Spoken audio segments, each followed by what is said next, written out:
Assalamualaikum warahmatullahi wabarakatuh. Salam Guru Penggerak.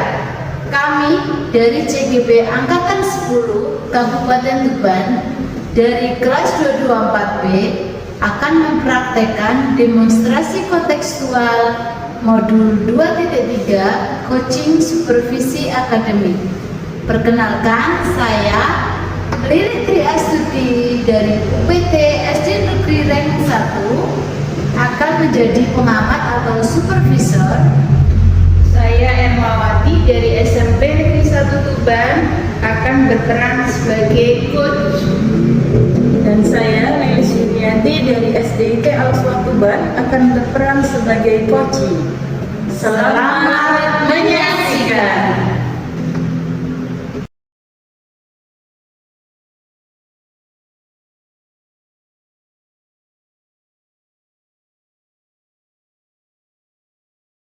Bu Irma, Assalamualaikum warahmatullahi wabarakatuh. Waalaikumsalam warahmatullahi wabarakatuh. Bagaimana kabarnya hari ini Bu Irma? Kabar baik seperti dengan kamu juga. Baik, di sini saya akan melakukan pengamatan sebagai supervisor yang akan Panjenengan lakukan nanti bersama coaching. Nah, sebelum melakukan coaching, saya akan menyampaikan beberapa hal yang terkait dengan rubrik penilaian. Nanti rubrik tersebut menjadi acuan saya dalam menilai Panjenengan sebagai coach. Sebagai seorang coach, tentunya harus memiliki prinsip yang pertama kemitraan, kemudian proses kreatif dan memaksimalkan potensi. Tentunya Bu Irma juga sudah memiliki kompetensi inti sebagai coach, yaitu kehadiran penuh atau present, kemudian mendengarkan aktif, dan mengajukan pertanyaan berbobot menggunakan teknik rasa. Dan dalam percakapan nanti bersama Kuci, jangan lupa dalam proses coaching nanti Bu Irma menerapkan alur tirta. Nanti Bu Irma menanyakan tujuan, kemudian mengidentifikasi masalah Kuci, lalu nanti Bu Irma mampu menggiring Kuci melakukan rencana aksi sampai setelah proses coaching nanti Kuci bisa mempertanggungjawabkan hasil dari proses coaching tersebut. Jangan lupa juga Bu Irma harus bersikap terbuka kepada Kuci dan ingin tahu, memiliki kesadaran diri yang kuat juga, mampu melihat peluang baru dan masa depan. Kemudian sebelum dimulai ada beberapa pertanyaan dari saya, boleh Bu? Boleh. Nah, kira-kira nanti dalam proses coaching kompetensi yang mana yang ingin Ibu kembangkan? Dalam proses coaching nanti kompetensi yang ingin saya kembangkan yaitu mendengarkan aktif dan mengajukan pertanyaan yang berbobot dengan teknik rasa. Baik. Nah, dalam kompetensi tadi mendengarkan aktif, kemudian mengajukan pertanyaan berbobot dengan teknik rasa, bagian yang mana yang secara spesifik yang Ibu kembangkan? Baik. Jadi yang ingin saya kembangkan lebih spesifik lagi mungkin tentunya adalah yang mendengarkan aktif ya. Jadi dengan mendengarkan aktif sebagai kompetensi spesifik yang ingin saya kembangkan. Karena mengapa? Karena dengan mendengarkan aktif saya berharap mampu menggali potensi, kemudian si coach ini bisa menemukan solusi akan persoalan yang dihadapi. Seperti itu. Memang Bu, mendengarkan aktif merupakan satu kunci tentunya untuk menggali banyak hal dari Kuci. Kemudian indikator ketercapaian yang ingin Ibu Bu Irma tuju dalam proses coaching ini nantinya apa? Indikator yang ingin saya capai dalam proses coaching nanti adalah menerapkan alur tirta secara runtut, Bu Lilis. Jadi dengan menerapkan alur tirta secara runtut, saya berharap si coach ini bisa menggali ide-ide kreatif untuk menemukan solusi dari persoalan yang sedang dia hadapi. Seperti itu, Bu. Baik, semoga dari indikator yang Bu Irma sampaikan terkait prosesnya melalui alur tirta, kemudian ide-ide dari Kuci bisa tergali maksimal. Kemudian terakhir Bu ya, harapan Ibu dari observasi yang kita lakukan bersama ini? Harapannya tentunya dengan melalui kegiatan coaching ini saya berharap si Puji bisa menyelesaikan persoalannya Bu, dari praktek coaching nanti. Oke, sekian dulu Ibu observasi dari saya. Nanti setelah proses coaching kita bertemu lagi. Saya akan mengajukan pertanyaan melalui nanti pasca proses coaching ini. Ibu sudah siap? Insya Allah siap. Assalamualaikum Bu Irma, bolehkah saya minta waktunya sebentar Bu? Waalaikumsalam. Nggih, monggo Bu Lilis, ada yang bisa dibantu? Ini saya mau bercerita Bu tentang yang saya alami hari ini. Hari ini saya ada sedikit masalah dengan Pak Kepala Sekolah. Gitu. Mungkin monggo Bu Lilis, apa yang ingin Ibu Lilis ceritakan? Jadi begini Bu, tadi kan saya datang ke sekolah itu terlambat Bu ya, karena mungkin buru-buru juga, jadi saya tidak membawa buku teks untuk mengajar di kelas karena memang tadi itu sudah kondisi di rumah itu sudah sulit terkondisikan gitu. Jadi memang tidak seperti biasanya, saya pun datang terlambat gitu. Nah, ketika saya ada di kelas gitu ya, ternyata sudah ada Bapak Kepala Sekolah yang berada di kelas saya gitu. Nah, saya rasanya kok malu gitu Bu sama Kepala Sekolah, sehingga tadi yang mengkondisikan anak-anak di kelas itu juga Kepala Sekolah gitu ya. Mungkin waktu beliau tadi masuk ternyata kok di kelas itu masih kosong, jadi beliaunya itu sudah masuk duluan gitu. Kemudian saya masuk kelas itu menyapa Kepala Sekolah gitu ya, sambil merasa malu, agak enak gitu ya Bu, karena kok terlambat, ternyata nggak ngomong juga, nggak izin gitu ya. Ternyata Pak Kepala Sekolah ini juga duduk di kelas, maksudnya itu menunggui saya ngajar gitu. Nah, itu di luar dugaan saya. Nah, ini waktu mengajar pun saya kan tidak membawa buku teks. Nah, ini juga jadi permasalahan lah gitu. Jadi saya bingung saat ini. Jadi gimana ya, merasa diawasi Kepala Sekolah tapi mengajar di kelas pun tidak maksimal seperti itu. Oh, jadi begitu Bu Lilis. Kira-kira hambatan apa yang Bu Lilis alami sampai datang ke sekolah itu terlambat? Jadi tadi pagi itu anak saya agak sedikit rawat, jadi mungkin tidak seperti biasanya, agak kurang sehat gitu ya Bu. Jadi yang biasanya mudah ketika saya mau berangkat kerja itu langsung ikut sama mbahnya di rumah, tapi tadi itu agak beda, jadi gandol terus, jadi gitu kan, maksudnya nggak seperti biasanya gitu loh Bu, susah mau ditinggal. Nah, sedangkan jarak rumah ke sekolah itu kan ya lumayan Bu ya. Kalau biasanya saya bisa berangkat pagi 6:30 sudah keluar dari rumah. Nah, tadi itu jam tujuan itu baru bisa keluar dari rumah. Sedangkan pada jam-jam seperti itu kan sudah jam crowded, maksudnya jam anak berangkat sekolah, kemudian banyak yang berangkat kerja. Nah, sedangkan jarak dari rumah ke sekolah ya lumayan, maksudnya kalau jam normal itu 15-20 menit, apalagi kalau jamnya macet gitu ya, jadi bisa lebih dari itu. Jadi memang hari ini ya masalahnya seperti itu. Lalu kemudian apakah ada kendala saat Ibu mengajar tanpa buku teks tadi seperti yang Ibu ceritakan? Apakah anak-anak di kelas itu memahami apa yang Ibu jelaskan dengan baik? Kalau kendala sebenarnya untuk anak-anak sendiri tidak terlalu terkendala ya. Mungkin karena saya sudah terbiasa, mungkin materi yang saya ajar dari tahun ke tahun kan hampir sama mata pelajaran itu gitu. Jadi untuk materi sendiri insya Allah tidak ada kendala, karena yaitu tadi saya sudah hafal untuk materi yang ingin saya sampaikan kepada anak-anak. Cuma kendalanya ya waktu itu Bu ya, mungkin karena masuknya ke kelas terlambat, jadi materi yang tersampaikan ke anak-anak juga tidak sepenuhnya tersampaikan gitu. Jadi dari awal sudah bermasalah ya, jadi mungkin agak mengganggu proses mengajar itu. Kalau boleh tahu tadi Bu Lilis ngajarnya pakai media apa? Kalau tidak bawa buku teks? Tadi saya menyampaikan materi dengan alat peraga dan juga maksudnya seadanya ya, karena di kelas itu alhamdulillah kok ada TV, jadi saya bisa menggunakan media pembelajaran atau video. Jadi tadi anak-anak saya tunjukkan video video untuk biar anak-anak itu sedikit memahami lah materi yang ingin saya sampaikan gitu ya, meskipun tidak ada buku teks gitu, jadi insya Allah terkondisi dengan baik kalau untuk materi ke anak-anak. Kalau menurut Bu Lilis, apakah buku teks dapat menghambat eksplorasi belajar murid?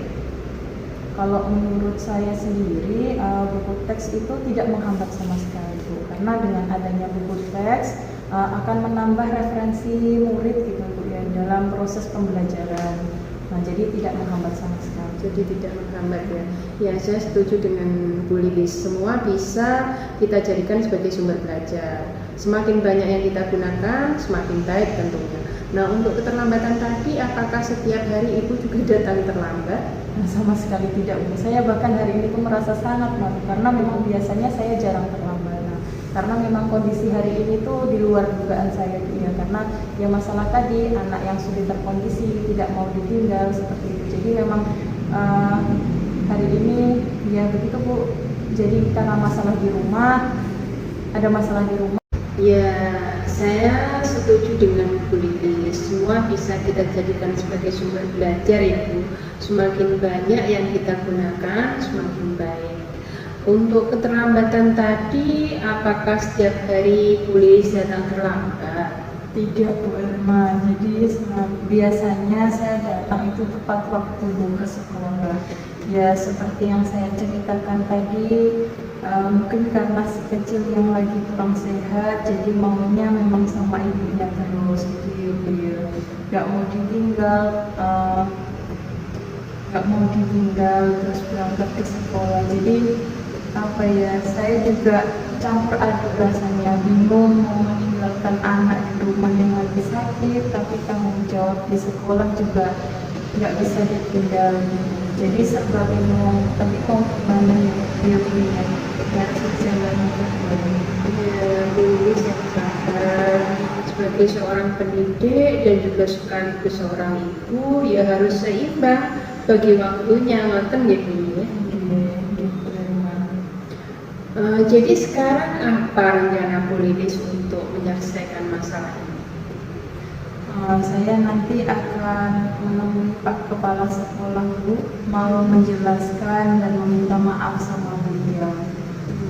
Apa yang ingin Bu Lilis sampaikan kepada Bapak Kepala Sekolah?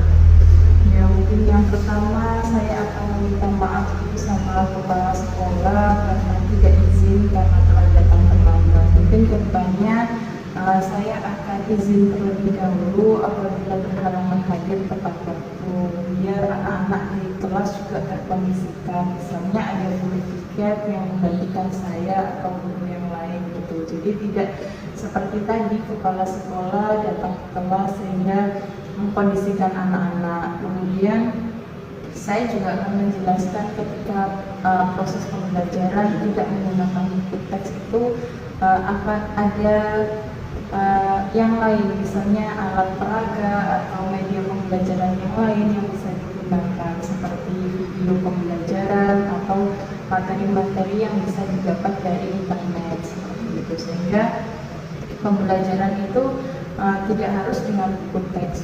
Jadi kedepannya tidak ada salah paham lagi dengan kepala sekolah, kok ngajar nggak pakai buku teks seperti itu. Ya, jadi menurut saya sangat bagus sekali rencana Bu Lilis dan saya setuju langkah atau tindakan yang Bu Lilis akan ambil gitu. Jadi nanti karena saya datang ke ruangan beliau, ternyata beliaunya belum ada ya. Jadi ini saya juga masih menunggu proses menunggu beliau dan untuk menjelaskan ke tadi saya sudah mau datang ke ruangannya Pak Kepala Sekolah, tapi beliaunya masih ada kepentingan sepertinya. Jadi ini saya masih menunggu untuk menghadap ke Kepala Sekolah. Gitu. Nanti siang biasanya sudah datang kembali. Semoga berhasil Ibu Lilis. Tetap semangat. Lalu apa komitmen Bu Lilis terhadap rencana tadi? Ya komitmen saya, ya saya akan datang ke sekolah tepat waktu Bu. Jika ada kendala yang susah atau yang dihadapi di rumah, maka saya akan konfirmasi terlebih dahulu kepada kepala sekolah sehingga kedepannya akan ada guru piket atau pengganti yang masuk ke kelas, sehingga saya bisa dengan tenang juga karena sudah ada yang menggantikan di kelas. Dan terkait buku teks, saya akan selalu membawa dan menggunakan buku teks sebagai bahan tambahan referensi untuk pembelajaran kelas. Saya juga akan menyajikan pembelajaran yang inovatif dan menyenangkan bagi anak-anak di kelas agar mereka nyaman belajar dengan saya dan mendapatkan pengalaman pembelajaran yang bermakna. Wah, bagus sekali Bu Lilis. Saya sangat mendukung sepenuhnya yang akan Bu Lilis lakukan. Saya juga sangat setuju bahwa pembelajaran untuk anak-anak di kelas itu harus menyenangkan dan bermakna. Seperti filosofi KHD, bahwa pembelajaran itu harus berpihak pada murid. Selain itu juga sesuai dengan kodratnya mereka. Kodrat anak adalah bermain dan bersenang-senang. Ketika mereka senang, pasti pembelajaran akan lebih menarik bagi mereka. Dalam berkolaborasi, menumbuhkan sikap, dan menanamkan hal baik pada anak. Bu Erma, terima kasih banyak atas waktunya Bu, telah bersedia mendengarkan keluh kesah atas masalah saya. Jadi sami-sami Bu Lili, senang juga kalau bisa membantu. Jadi semoga kita senantiasa bisa jadi guru yang selalu dirindukan murid-murid ya Bu Erma. Amin, Bu. Semoga kita termasuk guru-guru yang senantiasa dirindukan oleh anak-anak. Terima kasih Bu Erma. Assalamualaikum warahmatullahi wabarakatuh. Waalaikumsalam warahmatullahi wabarakatuh.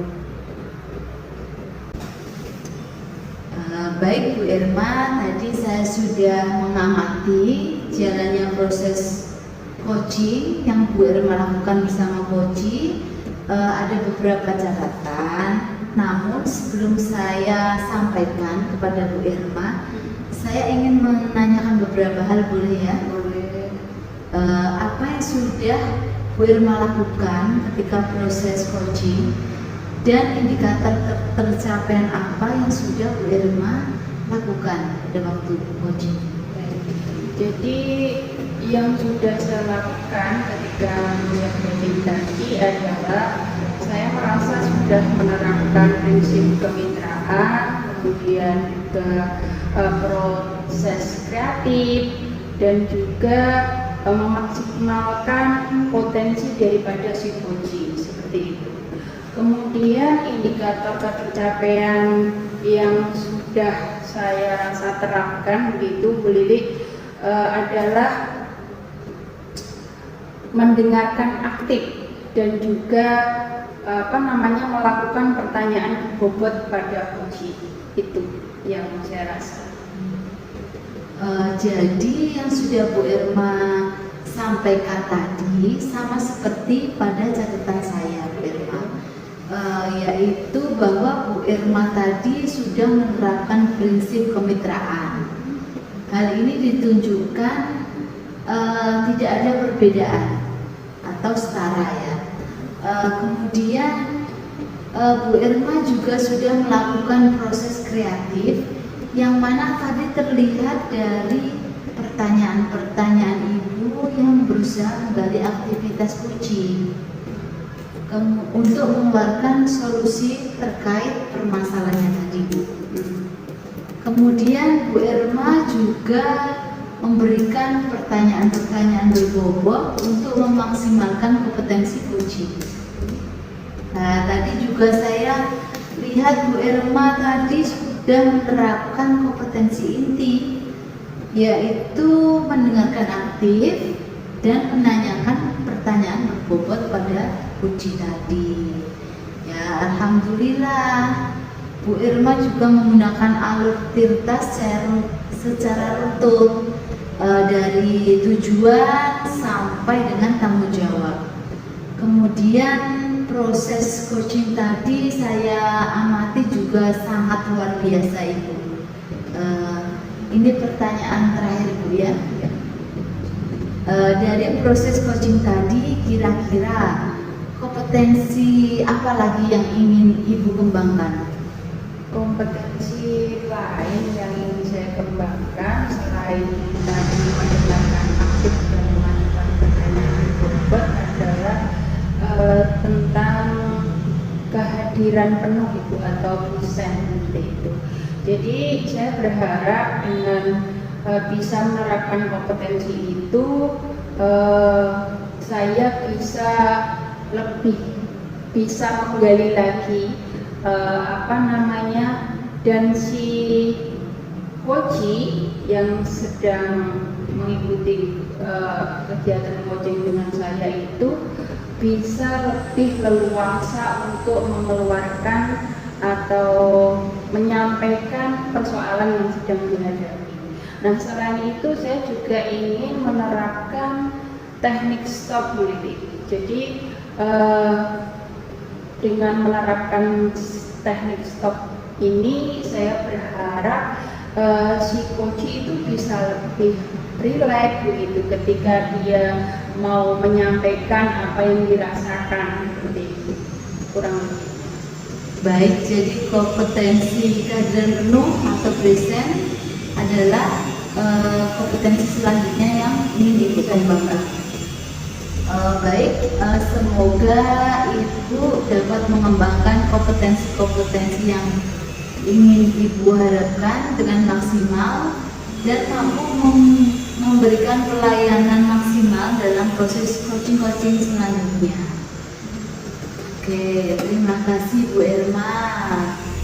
Saya akhiri ya. Wassalamualaikum warahmatullahi wabarakatuh. Waalaikumsalam warahmatullahi wabarakatuh.